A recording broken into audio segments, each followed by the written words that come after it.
ವೀಕ್ಷಕರೇ ನಮಸ್ಕಾರ. ಈ ದಿನ .comಗೆ ಸ್ವಾಗತ. ನಾನು ಮನೋಜ್ ಆರ್ ಕಂಬಳಿ. ಯುದ್ಧ ಆರಂಭವಾಗಿ ತಿಂಗಳು ಕಳೆದ ಮೇಲೆ ಇರಾನ್ ತಾತ್ಕಾಲಿಕವಾಗಿ ಕದನ ವಿರಾಮಕ್ಕೆ ಈಗ 10 ಪಾಯಿಂಟ್ಗಳನ್ನು ಅಮೆರಿಕಕ್ಕೆ ಕೊಟ್ಟಿದೆ. ಯುದ್ಧ ಆರಂಭವಾಗಿ ಮೊದಲ ಬಾರಿಗೆ ಇರಾನ್ ಮುಂದೆ ಬಂದು ಕದನ ವಿರಾಮದ ಬಗ್ಗೆ ಮಾತನಾಡುತ್ತಿದೆ. ಟ್ರಂಪ್ ಅನೇಕ ಸಲ ಕದನ ವಿರಾಮದ ಬಗ್ಗೆ ಮಾತನಾಡಿದರೂ ಇರಾನ್ ನಿರಾಕರಿಸುತ್ತಲೇ ಬಂದಿತ್ತು. ಆದರೆ ಈ ಬಾರಿ ಮಾತ್ರ ಇರಾನ್ ಮುಂದೆ ಬಂದಿದೆ. ಹಾಗಾದರೆ ಈ 10 ಅಂಶಗಳು ಯಾವುದು? ಯುದ್ಧ ಆರಂಭಿಸಿದ್ದು ನೀವು, ನಿಲ್ಲಿಸೋದು ನಾವು ಅಂತ ಹೇಳ್ತಿದ್ದ ಇರಾನ್ ಈಗ ಕದನ ವಿರಾಮದ ಬಗ್ಗೆ ಯಾಕೆ ಮಾತನಾಡ್ತಿದೆ? ಈ ಎಲ್ಲ ವಿಚಾರಗಳ ಕುರಿತು ಈ ವಿಡಿಯೋದಲ್ಲಿ ತಿಳಿಸ್ಕೊಡ್ತೀನಿ. ವೀಕ್ಷಕರೇ, ಅಮೆರಿಕದ ವಿನಾಶಕಾರಿ ವಿದೇಶಾಂಗ ನೀತಿ ಮತ್ತು ಮಧ್ಯಪ್ರಾಚ್ಯದಲ್ಲಿ ಅದರ ನಿರಂತರ ಯುದ್ಧೋನ್ಮಾದಕ್ಕೆ ಇದೀಗ ಪ್ರಬಲ ತಡೆ ಬಿದ್ದಿದೆ ಅಂತಲೇ ಹೇಳ್ಬಹುದು. ಅಮೆರಿಕವು ತನ್ನ ಸೇನಾ ಬಲದ ದರ್ಪದಿಂದ ಸಾರ್ವಭೌಮ ರಾಷ್ಟ್ರಗಳನ್ನು ಹತ್ತಿಕ್ಕುವ ಮೂಲಕ ದಬ್ಬಾಳಿಕೆಯ ರಾಜಕಾರಣವನ್ನು ಜಗತ್ತಿನ ಬಹುತೇಕ ದೇಶಗಳ ವಿರುದ್ಧ ಮಾಡ್ತಲೇ ಬಂದಿದೆ. ಈಗ ಇರಾನ್ ವಿರುದ್ಧ ಯುದ್ಧಕ್ಕೆ ಇಳಿದಿದೆ. ಅದಕ್ಕೆ ಇರಾನ್ ಸಹ ತಿಂಗಳಾದರೂ ತಕ್ಕ ಮಟ್ಟದಲ್ಲಿ ಪ್ರತಿದಾಳಿಯನ್ನು ನೀಡ್ತಲೇ ಇದೆ. ಆ ಪ್ರತಿದಾಳಿಗಳು ಈಗ ಮುಗಿಯುವ ರೀತಿಯಲ್ಲಿ ಕಾಣ್ತಾ ಇದೆ. ಇದೇ ಶುಕ್ರವಾರ ಪಾಕಿಸ್ತಾನದ ಮಧ್ಯಸ್ಥಿಕೆಯಲ್ಲಿ ಇರಾನ್ ಮತ್ತು ಅಮೆರಿಕದ ನಡುವೆ ಮಾತುಕತೆ ನಡೆದಿದೆ. ಅಲ್ಲಿ ಇರಾನ್ ಯುದ್ಧ ನಿಲ್ಲಿಸಬೇಕೆಂದರೆ ಈ 10 ಅಂಶಗಳ ಪ್ರಸ್ತಾವನೆಯನ್ನು ಒಪ್ಪಿಕೊಳ್ಬೇಕು ಅಂತ ಅಮೆರಿಕಕ್ಕೆ ತಾಕೀತು ಮಾಡಿದೆ. ಜೊತೆಗೆ ಅಮೆರಿಕದ ದೌರ್ಜನ್ಯಗಳಿಗೆ ಇರಾನ್ ಎಂದಿಗೂ ಮಣಿಯೋದಿಲ್ಲ ಎಂಬುದನ್ನು ಇದರ ಮೂಲಕ ಇರಾನ್ ಸ್ಪಷ್ಟಪಡಿಸಿದೆ. ಅಮೆರಿಕದ ಈ ಸಾಮ್ರಾಜ್ಯಶಾಹಿ ನೀತಿಗಳು ಹಾಗೂ ಅಂತಾರಾಷ್ಟ್ರೀಯ ಮಟ್ಟದಲ್ಲಿ ಅದರ ನಿರಂತರ ಹಸ್ತಕ್ಷೇಪಗಳು ಇಡೀ ಜಗತ್ತಿನ ಶಾಂತಿಗೆ ಕಂಟಕವಾಗಿದೆ ಎಂಬುದು ಮತ್ತೊಮ್ಮೆ ಇಲ್ಲಿ ಸಾಬೀತಾಗಿದೆ. ಇರಾನ್ ಮಂಡಿಸಿರುವ ಆ 10 ಅಂಶಗಳ ಕರಾರುವಕ್ಕಾದ ಪ್ರಸ್ತಾವನೆಯು ಕೇವಲ ತಾತ್ಕಾಲಿಕ ಶಮನವಲ್ಲ, ಬದಲಿಗೆ ಅಮೆರಿಕದ ಯುದ್ಧ ದಾಹಕ್ಕೆ ಶಾಶ್ವತ ಕಡಿವಾಣ ಹಾಕುವ ಗುರಿ ಹೊಂದಿದೆ. ಕೇವಲ 2 ವಾರಗಳ ಕದನ ವಿರಾಮಕ್ಕೆ ಒಪ್ಪಿರುವ ಇರಾನ್ ಭವಿಷ್ಯದ ಶಾಂತಿ ಒಪ್ಪಂದಕ್ಕೆ ಅಮೆರಿಕ ತನ್ನ ಈ ಕೆಳಗಿನ ಬೇಡಿಕೆಗಳನ್ನು ಪೂರೈಸಲೇಬೇಕು ಅಂತ ಹಕ್ಕೊತ್ತಾಯಗಳನ್ನು ಮಂಡಿಸಿದೆ. ಆ 10 ಹಕ್ಕೊತ್ತಾಯಗಳು ಯಾವುದು ಅನ್ನೋದನ್ನು ನೋಡೋಣ. ಮೊದಲನೇದಾಗಿ, ಇರಾನ್ ಮೇಲಿನ ಯುದ್ಧಕ್ಕೆ ಶಾಶ್ವತ ಅಂತ್ಯ. ಯುದ್ಧೋನ್ಮಾದ ಅಮೆರಿಕವು ಇರಾನ್ ಮೇಲೆ ನಡೆಸುತ್ತಿರುವ ಎಲ್ಲ ರೀತಿಯ ಮಿಲಿಟರಿ ದಾಳಿಗಳನ್ನು ಕೇವಲ ತಾತ್ಕಾಲಿಕವಾಗಿ ನಿಲ್ಲಿಸುವ ನಾಟಕವಾಡುವುದನ್ನು ಬಿಟ್ಟು ಶಾಶ್ವತವಾಗಿ ಅಂತ್ಯಗೊಳಿಸಬೇಕು. ತನ್ನ ಸೇನಾ ಬಲದ ದರ್ಪದಿಂದ ಸಾರ್ವಭೌಮ ದೇಶಗಳನ್ನು ಬೆದರಿಸುವ ವಾಷಿಂಗ್ಟನ್ನ ಪ್ರವೃತ್ತಿ ಕೊನೆಯಾಗಬೇಕು ಮತ್ತು ಭವಿಷ್ಯದಲ್ಲಿ ಇರಾನ್ ಮೇಲೆ ಯಾವುದೇ ಪ್ರತ್ಯಕ್ಷ ಅಥವಾ ಪರೋಕ್ಷ ದಾಳಿ ಮಾಡುವುದಿಲ್ಲ ಎಂಬ ಲಿಖಿತ ಖಾತರಿಯನ್ನು ಅಮೆರಿಕ ನೀಡಲೇಬೇಕು. ಇನ್ನು ಎರಡನೇದಾಗಿ, ನೆರೆ ರಾಷ್ಟ್ರಗಳ ಮೇಲಿನ ದಾಳಿಗೆ ತಕ್ಷಣದ ತಡೆ. ಮಧ್ಯಪ್ರಾಚ್ಯದಲ್ಲಿ ತನ್ನ ಬೇಳೆ ಬೇಯಿಸಿಕೊಳ್ಳಲು ಮತ್ತು ತನ್ನ ಮಿತ್ರ ರಾಷ್ಟ್ರ ಇಸ್ರೇಲನ್ನು ರಕ್ಷಿಸಲು ಅಮೆರಿಕವು ಇರಾಕ್, ಲೆಬನಾನ್ ಮತ್ತು ಯಮನ್ನಂತಹ ನೆರೆಹೊರೆಯ ರಾಷ್ಟ್ರಗಳ ಮೇಲೆ ನಡೆಸುತ್ತಿರುವ ವಿನಾಶಕಾರಿ ಯುದ್ಧಗಳನ್ನು ತಕ್ಷಣವೇ ನಿಲ್ಲಿಸಬೇಕು. ತನ್ನ ಸ್ವಾರ್ಥ ಹಿತಾಸಕ್ತಿಗಳಿಗಾಗಿ ಇತರರ ನೆಲದಲ್ಲಿ ರಕ್ತಪಾತ ಸೃಷ್ಟಿಸುವ ಅಮೆರಿಕದ ದಬ್ಬಾಳಿಕೆಗೆ ಇದೊಂದು ಸ್ಪಷ್ಟ ಎಚ್ಚರಿಕೆಯಾಗಿದೆ. ಇನ್ನು ಮೂರನೇದಾಗಿ, ಪ್ರಾದೇಶಿಕ ಸಂಘರ್ಷಗಳ ಸಂಪೂರ್ಣ ಸ್ಥಗಿತ.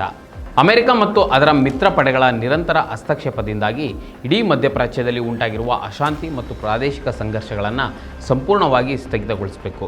ಬೇರೆ ದೇಶಗಳ ಆಂತರಿಕ ವಿಚಾರಗಳಲ್ಲಿ ಮೂಗು ತೋರಿಸಿ ತನಗೆ ಬೇಕಾದಂತೆ ಸರ್ಕಾರಗಳನ್ನು ಆಡಿಸುತ್ತಾ ಅಲ್ಲಿನ ಶಾಂತಿಯನ್ನು ಕದಡುವ ಅಮೆರಿಕದ ಕುತಂತ್ರ ಬುದ್ಧಿಗೆ ಕಡಿವಾಣ ಹಾಕುವ ನಿಟ್ಟಿನಲ್ಲಿ ಇರಾನ್ ಈ ಆಗ್ರಹವನ್ನು ಮುಂದಿಟ್ಟಿದೆ. ಇನ್ನು ನಾಲ್ಕನೇದಾಗಿ, ಹಾರ್ಮುಜ್ ಜಲಸಂಧಿಯ ಷರತ್ತುಬದ್ಧ ಮರು ತೆರೆಯುವಿಕೆ. ಜಗತ್ತಿನ ತೈಲ ಪೂರೈಕೆಯಲ್ಲಿ ಅತ್ಯಂತ ಪ್ರಮುಖ ಪಾತ್ರ ವಹಿಸುವ ಹಾರ್ಮುಜ್ ಜಲಸಂಧಿಯನ್ನು ಷರತ್ತುಬದ್ಧವಾಗಿ ಮರು ತೆರೆಯಲು ಇರಾನ್ ಒಪ್ಪಿದೆ. ಆದರೆ ಈ ಜಲಸಂಧಿಯ ಮೇಲೆ ಇರಾನ್ ಹೊಂದಿರುವ ಸಾರ್ವಭೌಮ ಅಧಿಕಾರ ಮತ್ತು ನಿಯಂತ್ರಣವನ್ನು ಅಮೆರಿಕ ಯಾವುದೇ ಕಾರಣಕ್ಕೂ ಪ್ರಶ್ನಿಸುವಂತಿಲ್ಲ ಹಾಗೂ ತನ್ನ ನೌಕಾಪಡೆಯ ದರ್ಪವನ್ನು ಅಲ್ಲಿ ಪ್ರದರ್ಶಿಸುವಂತಿಲ್ಲ ಎಂಬುದು ಇದರ ನೇರ ಅರ್ಥವಾಗಿದೆ. ಇನ್ನು ಐದನೇದಾಗಿ, ಹಡಗುಗಳ ಸುರಕ್ಷಿತ ಸಂಚಾರಕ್ಕೆ ಕಟ್ಟುನಿಟ್ಟಿನ ನಿಯಮ. ಹಾರ್ಮುಜ್ ಜಲಸಂಧಿಯಲ್ಲಿ ಹಡಗುಗಳ ಮುಕ್ತ ಹಾಗೂ ಸುರಕ್ಷಿತ ಸಂಚಾರಕ್ಕಾಗಿ ಇರಾನ್ ರೂಪಿಸುವ ನಿಯಮಾವಳಿಗಳನ್ನು ಅಮೆರಿಕವು ಯಾವುದೇ ಅಹಂಕಾರವಿಲ್ಲದೆ ಬೇಷರತ್ತಾಗಿ ಪಾಲಿಸಬೇಕು.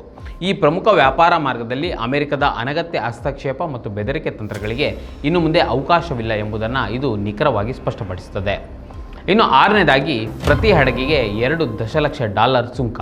ಈ ಹಾರ್ಮುಜ್ ಜಲಸಂಧಿಯಲ್ಲಿ ಸಾಗುವ ಪ್ರತಿಯೊಂದು ವಾಣಿಜ್ಯ ಹಡಗಿಗೆ ನಿಖರವಾಗಿ $2 ದಶಲಕ್ಷ ಅಂದರೆ ಸರಿಸುಮಾರು 16 ಕೋಟಿ ರೂಪಾಯಿಗಳ ಸುಂಕವನ್ನು ವಿಧಿಸುವ ಹಕ್ಕನ್ನು ಇರಾನ್ ಕಟ್ಟುನಿಟ್ಟಾಗಿ ಪ್ರತಿಪಾದಿಸಿದೆ. ತನ್ನದೇ ನಿಯಂತ್ರಣದಲ್ಲಿರುವ ಜಲಮಾರ್ಗವನ್ನು ಬಳಸಿಕೊಳ್ಳಲು ಜಗತ್ತಿನ ಯಾವುದೇ ದೇಶವಾದರೂ ತನಗೆ ಸುಂಕ ಕಟ್ಟಲೇಬೇಕು ಎಂಬ ನಿಯಮವನ್ನು ಜಾರಿಗೆ ತರುವ ಮೂಲಕ ಅಮೆರಿಕದ ಆರ್ಥಿಕ ಪ್ರಾಬಲ್ಯಕ್ಕೆ ಇರಾನ್ ಸೆಡ್ಡು ಹೊಡೆದಿದೆ.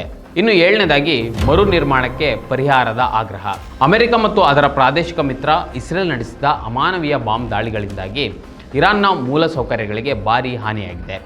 ಈ ವಿನಾಶಕ್ಕೆ ನೇರ ಹೊಣೆಯಾಗಿರುವ ಅಮೆರಿಕವೇ ಇರಾನ್ನ ಆಸ್ಪತ್ರೆ, ರಸ್ತೆ ಮತ್ತಿತರ ಮರು ನಿರ್ಮಾಣ ಕಾಮಗಾರಿಗಳಿಗೆ ಸಂಪೂರ್ಣ ಪರಿಹಾರ ಮೊತ್ತವನ್ನು ಪಾವತಿಸಬೇಕು ಎಂಬುದು ಅಂತಾರಾಷ್ಟ್ರೀಯ ಕಾನೂನಿನಡಿಯ ನ್ಯಾಯಯುತ ಆಗ್ರಹವಾಗಿದೆ. ಇನ್ನು 8ನೇದಾಗಿ ಆರ್ಥಿಕ ನಿರ್ಬಂಧಗಳ ಸಂಪೂರ್ಣ ರದ್ದತಿ. ಇರಾನ್ ದೇಶವು ಇತರ ರಾಷ್ಟ್ರಗಳೊಂದಿಗೆ ಮುಕ್ತವಾಗಿ ವ್ಯಾಪಾರ ಮತ್ತು ವಹಿವಾಟು ನಡೆಸಿದಂತೆ ಅಮೆರಿಕ ಹೇರಿರುವ ಎಲ್ಲ ಆರ್ಥಿಕ ನಿರ್ಬಂಧಗಳನ್ನು ಸಂಪೂರ್ಣವಾಗಿ ರದ್ದುಗೊಳಿಸಬೇಕು. ತನ್ನ ಆರ್ಥಿಕ ಬಲದ ಅಹಂಕಾರದಿಂದ ಇತರರನ್ನು ಹತ್ತಿಕ್ಕುವ ಕುತಂತ್ರದ ಭಾಗವಾಗಿ ಇರಾನ್ನ ತೈಲ ಮಾರಾಟ ಮತ್ತು ಅಂತಾರಾಷ್ಟ್ರೀಯ ಬ್ಯಾಂಕಿಂಗ್ ವ್ಯವಸ್ಥೆಯ ಮೇಲೆ ಅಮೆರಿಕ ಹಾಕಿರುವ ಅಡ್ಡಗಾಲು ಮತ್ತು ಆರ್ಥಿಕ ಗೂಂಡಾಗಿರಿ ಶಾಶ್ವತವಾಗಿ ನಿಲ್ಲಬೇಕು. ಇನ್ನು 9ನೇದಾಗಿ ತಡೆ ಹಿಡಿದ ಆಸ್ತಿಗಳ ಬಿಡುಗಡೆ. ಅಂತಾರಾಷ್ಟ್ರೀಯ ನಿಯಮಗಳನ್ನು ಗಾಳಿಗೆ ತೂರಿ ತನ್ನ ಆರ್ಥಿಕ ಭಯೋತ್ಪಾದನೆಯ ಭಾಗವಾಗಿ ಅಮೆರಿಕ ಮತ್ತು ಪಾಶ್ಚಿಮಾತ್ಯ ದೇಶಗಳು ಅಕ್ರಮವಾಗಿ ತಡೆ ಹಿಡಿದಿರುವ ಇರಾನ್ನ ಬಿಲಿಯನ್ ಗಟ್ಟಲೆ ಡಾಲರ್ ಮೌಲ್ಯದ ತಡೆ ಹಿಡಿದ ಆಸ್ತಿಗಳನ್ನು ಹಾಗೂ ಬ್ಯಾಂಕ್ ಖಾತೆಗಳನ್ನು ತಕ್ಷಣವೇ ಯಾವುದೇ ಷರತ್ತುಗಳಿಲ್ಲದೆ ಬಿಡುಗಡೆ ಮಾಡಬೇಕು. ಬೇರೊಬ್ಬರ ಹಣವನ್ನು ಕಸಿದುಕೊಂಡು ಬೆದರಿಸುವ ಅಮೆರಿಕದ ಚಾಳಿಗೆ ಇದು ಪೆಟ್ಟು ನೀಡಿದೆ. ಇನ್ನು 10ನೇದು ಮತ್ತು ಕೊನೆಯದಾಗಿ ಪರಮಾಣು ಅಸ್ತ್ರ ಹೊಂದದಿರುವ ವಾಗ್ದಾನ. ಪದೇ ಪದೇ ಮಾತು ತಪ್ಪುವ ಅಮೆರಿಕವು ಮೇಲಿನ ಎಲ್ಲ 9 ಷರತ್ತುಗಳನ್ನು ಪ್ರಾಮಾಣಿಕವಾಗಿ ಪಾಲಿಸಿ ತನ್ನ ಸಾಮ್ರಾಜ್ಯಶಾಹಿ ಬುದ್ಧಿಯನ್ನು ಬಿಟ್ಟರೆ ಮಾತ್ರ ಇರಾನ್ ಕೂಡ ತನ್ನ ಕಡೆಯಿಂದ ಯಾವುದೇ ರೀತಿಯ ಪರಮಾಣು ಅಸ್ತ್ರಗಳನ್ನು ಹೊಂದುವ ಪ್ರಯತ್ನ ಮಾಡುವುದಿಲ್ಲ ಎಂದು ಭರವಸೆ ಇರಾನ್ ನೀಡಿದೆ. ಇದು ಸಂಪೂರ್ಣವಾಗಿ ಅಮೆರಿಕದ ಮುಂದಿನ ನಡವಳಿಕೆ ಮತ್ತು ಪ್ರಾಮಾಣಿಕತೆಯ ಆಧಾರದ ಮೇಲೆಯೇ ನಿಂತಿರುವ ಕರಾರಾಗಿದೆ. ವೀಕ್ಷಕರೇ, ಅಮೆರಿಕವು ತನ್ನ ವಿಶ್ವಾಸಘಾತಕ ಬುದ್ಧಿಯನ್ನು ಬಿಟ್ಟು ಈ 10 ಷರತ್ತುಗಳನ್ನು ಪ್ರಾಮಾಣಿಕವಾಗಿ ಪಾಲಿಸುತ್ತದೆಯೇ ಎಂಬುದನ್ನು ಕಾದು ನೋಡಬೇಕಿದೆ. ಅಂತಾರಾಷ್ಟ್ರೀಯ ಮಟ್ಟದಲ್ಲಿ ಶಾಂತಿ ಕದಡುತ್ತಾ ತನ್ನ ಸ್ವಾರ್ಥ ಸಾಧಿಸುವ ವಾಷಿಂಗ್ಟನ್ನ ಕುತಂತ್ರಗಳಿಗೆ ಇರಾನ್ನ ಈ ದಿಟ್ಟ ಬೇಡಿಕೆಗಳು ಬಲವಾದ ಪೆಟ್ಟು ನೀಡಿವೆ ಎನ್ನುವುದರಲ್ಲಿ ಯಾವುದೇ ಸಂದೇಹವಿಲ್ಲ. ವೀಕ್ಷಕರೇ, ಈ ವಿಡಿಯೋದ ಕುರಿತು ನಿಮಗೇನಿಸ್ತು ಕಮೆಂಟ್ ಮಾಡಿ ತಿಳಿಸಿ ಮತ್ತು ಇದೇ ರೀತಿಯ ಸಾಕಷ್ಟು ವಿಡಿಯೋಗಳಿಗೆ ನಮ್ಮ ಇದೀನ.com ಯೂಟ್ಯೂಬ್ ಚಾನಲ್ನ ಸಬ್ಸ್ಕ್ರೈಬ್ ಮಾಡಿ ಮತ್ತು ನಮ್ಮನ್ನು ಬೆಂಬಲಿಸಿ. ನಮಸ್ಕಾರ.